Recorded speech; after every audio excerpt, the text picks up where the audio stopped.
সমাপ্তির কথা ব্লগে তোমাদের সকলকে জানাই স্বাগত।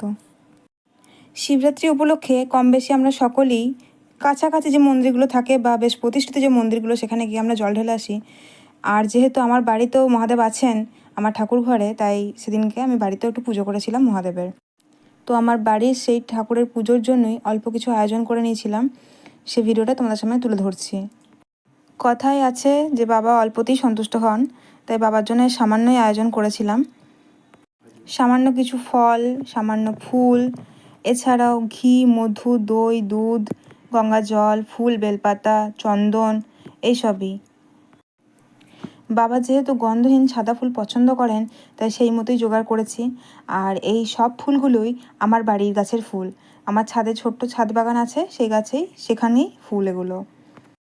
এই সময় ভালো বেলপাতা খুব একটা পাওয়া যায় না, আর তাছাড়াও এই শহর এলাকায় বেলপাতা তো পাওয়া যায়ই না। সেজন্য বেলপাতা আগে থেকে নিয়ে স্টোর করে রেখেছিলাম এই কোটোর মধ্যে। শুকনো হয়ে গেলেও সে বেলপাতা আমি পুজোর কাজে ব্যবহার করেছি। এরপর প্রথমেই আমি মহাদেবের স্নান অভিষেক করিয়েছিলাম। তার জন্য আমি পঞ্চামৃত বানিয়ে নিয়েছিলাম। পঞ্চামৃতে আমি দিয়েছিলাম ঘি, মধু, দুধ, দই আর শর্করা মানে চিনি। পঞ্চামৃত তৈরি করে নেওয়ার পর বাবাকে স্নান করিয়েছি, সঙ্গে নন্দী মহারাজ, পঞ্চনাগ এবং বাবা ত্রিশূল প্রত্যেককে স্নান করানো হয়েছে। বাবার উদ্দেশ্যে প্রদীপ জ্বালিয়েছিলাম, ধূপ জ্বালিয়ে নিয়েছিলাম। বাবার মাথায় পঞ্চামৃত ঢালছি। বাবা তো অল্পতেই সন্তুষ্ট, তাই বাড়িতেই একটু মন থেকে বাবার জন্য পুজো করলাম। এরপরে নন্দী মহারাজের মাথায়, পঞ্চনাগের মাথায় এবং ত্রিশূলের মাথাতেও পঞ্চামৃত ঢাললাম। শ্রদ্ধার সাথে আমি আমার মহাদেবকে প্রণাম জানালাম, যেন তিনি আমার পুজোয় সন্তুষ্ট হন। এরপর পরিষ্কার একটি তামার পাত্রে শুদ্ধ জল নিলাম, গঙ্গা জল নিয়েছি। এর সাথে গোলাপ জল, মধু, চন্দন, অভিরূপ আর ফুলের পাপড়ি মিশিয়ে সেই জল আমি বাবার মাথায় নিবেদন করব। সেজন্যই প্রস্তুত করা এই জল। নমঃ শিবায় নমঃ এই মন্ত্র উচ্চারণের সাথে আমি সেই জল বাবার মাথায় নিবেদন করলাম। এর সঙ্গে নন্দী মহারাজ, পঞ্চনাগ আর ত্রিশূলের মাথাতেও সেই জল আমি অর্পণ করলাম।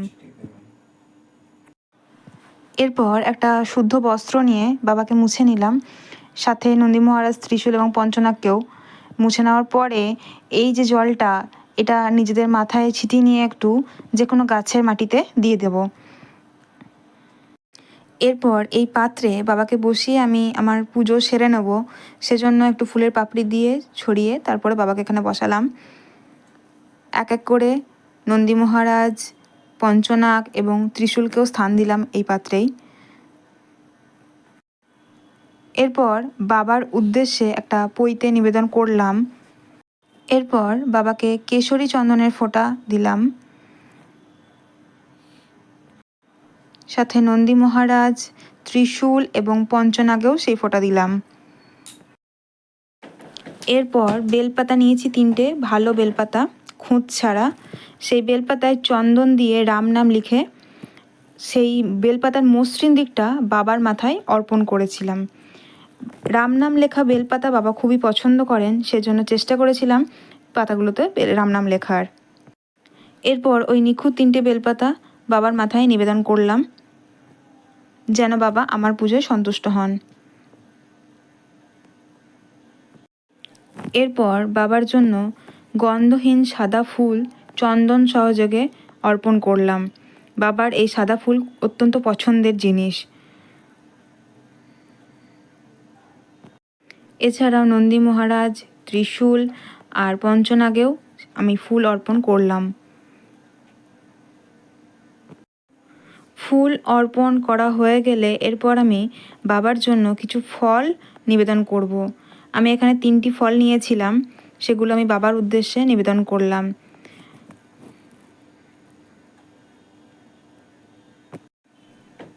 ফল নিবেদন করার পর আমি বাবার উদ্দেশ্যে মিষ্টান্ন নিবেদন করলাম। এরপর বাবার উদ্দেশ্যে পানীয় জল নিবেদন করলাম। বাবার আরতি করছিলাম ধুনোর ধূপ দিয়ে। এরপর এক এক করে প্রদীপ এবং ধূপদানি নিয়ে বাবার আরতি সম্পন্ন করলাম।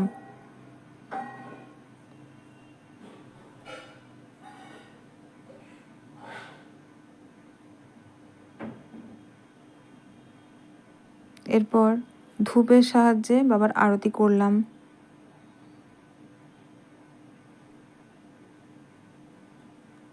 বাবাকে প্রণাম জানালাম। বাবা যেন আমার পুজো মন থেকে গ্রহণ করেন। এরপর আবার একটি পরিষ্কার তামার পাত্রে জল, তাতে ফুল নিয়ে বাবার মাথায় অর্পণ করলাম।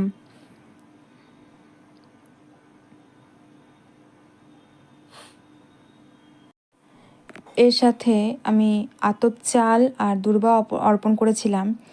আতপ চাল অর্পণ করলে মা অন্নপূর্ণা অত্যন্ত সন্তুষ্ট হন এবং শোনা যায় এতে নাকি আর্থিক সমৃদ্ধি আসে। আর দূর্বা অর্পণ করা হয় নাকি দীর্ঘায়ুর জন্য, জনমতে এটাই প্রচলিত। তার জন্য আমিও শিবলিঙ্গে দূর্বা অর্পণ করেছিলাম। শিবরাত্রির মতো একটা শুভ দিনে বাবার পুজো করতে পেরে খুবই সন্তুষ্ট হয়েছিলাম আমি। বাবার কাছে একটাই প্রার্থনা, বাবা যেন আমার পুজো মন থেকে গ্রহণ করেন আর সারা জীবন যেন বাবার পুজো আমি এইভাবেই করে যেতে পারি। তো আজকের ভিডিওটা এই পর্যন্তই। ভিডিওটি কেমন লাগলো অবশ্যই জানাবে। আশা করি প্রভুর কৃপায় সকলেই খুব ভালো থাকবেন। জয় বাবা ভোলানাথ।